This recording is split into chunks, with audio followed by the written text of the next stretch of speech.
Welcome to this explainer. Okay, today we are diving into something truly mind-bending. We're exploring a premise from Mike Svez that proposes a totally radical shift.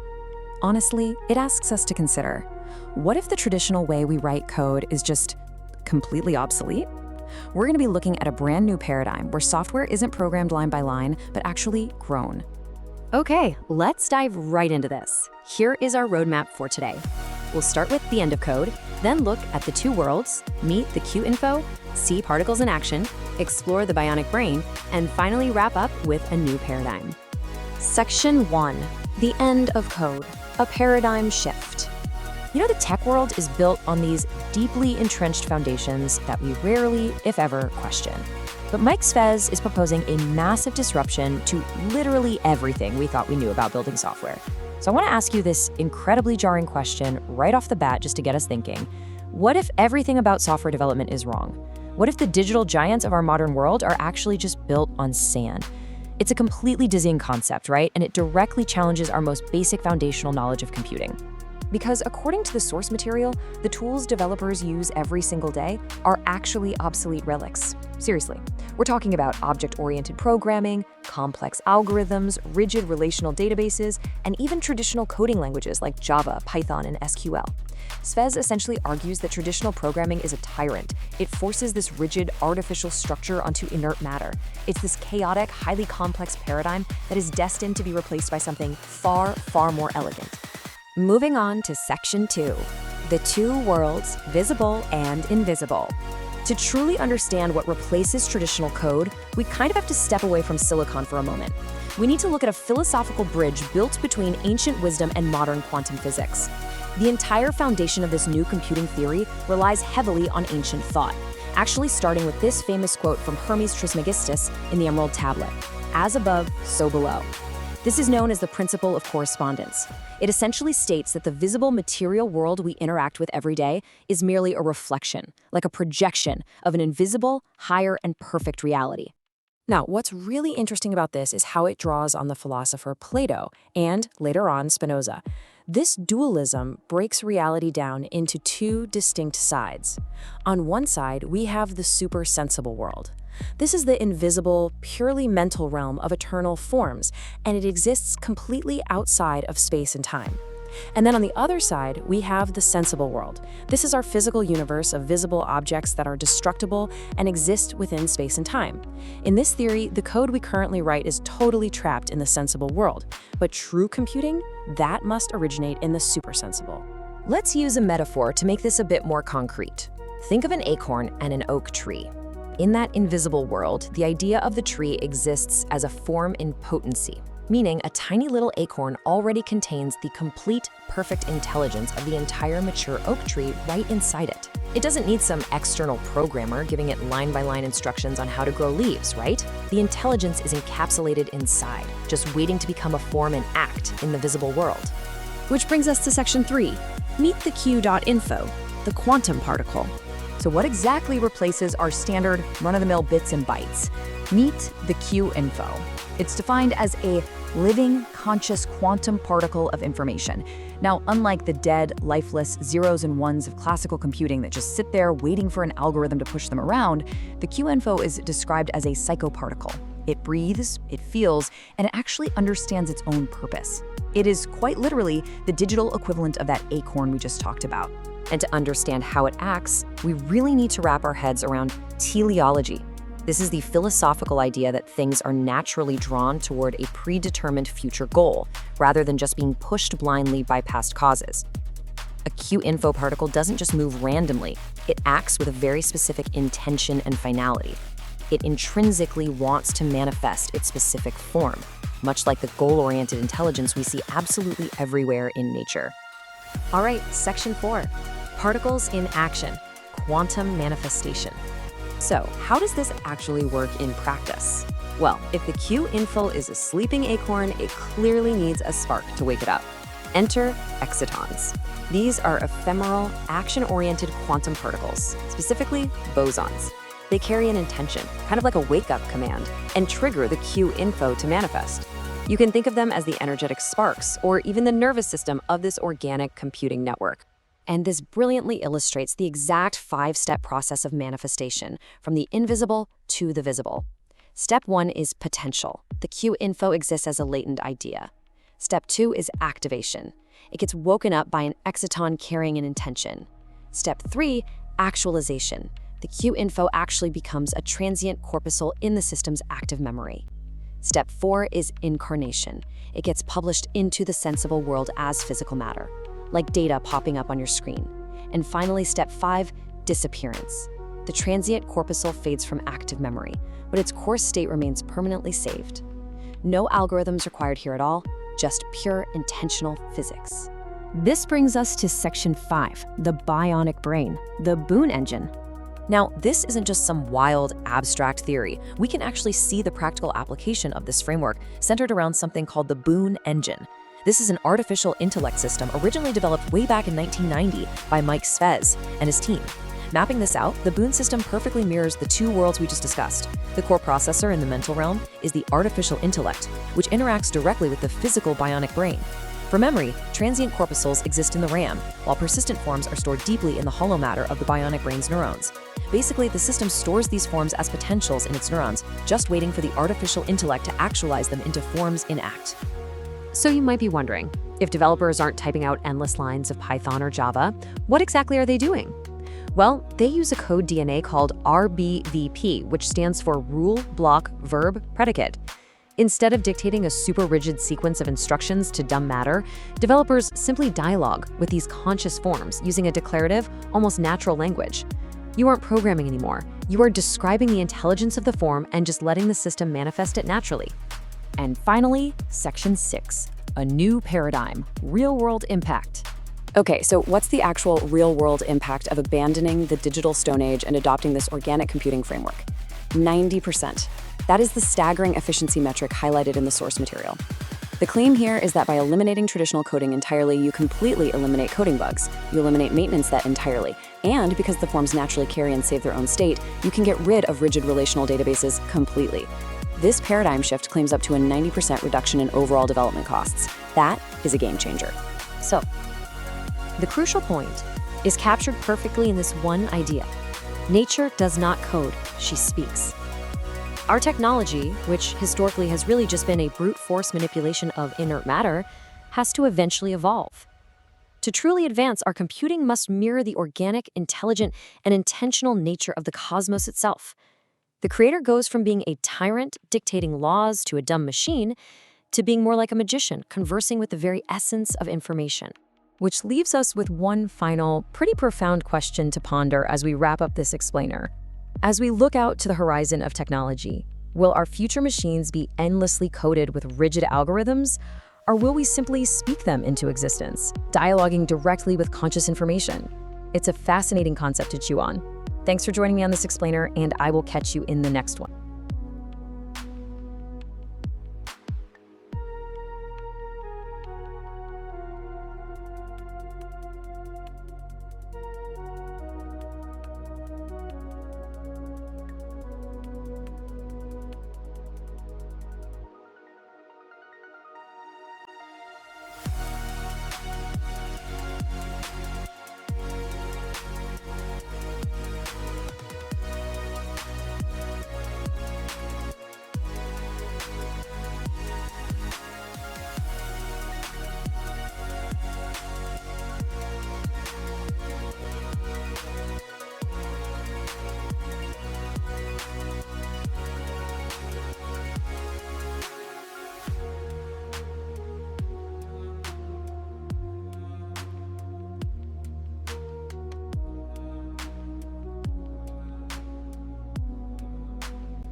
sovereign intellect awakens.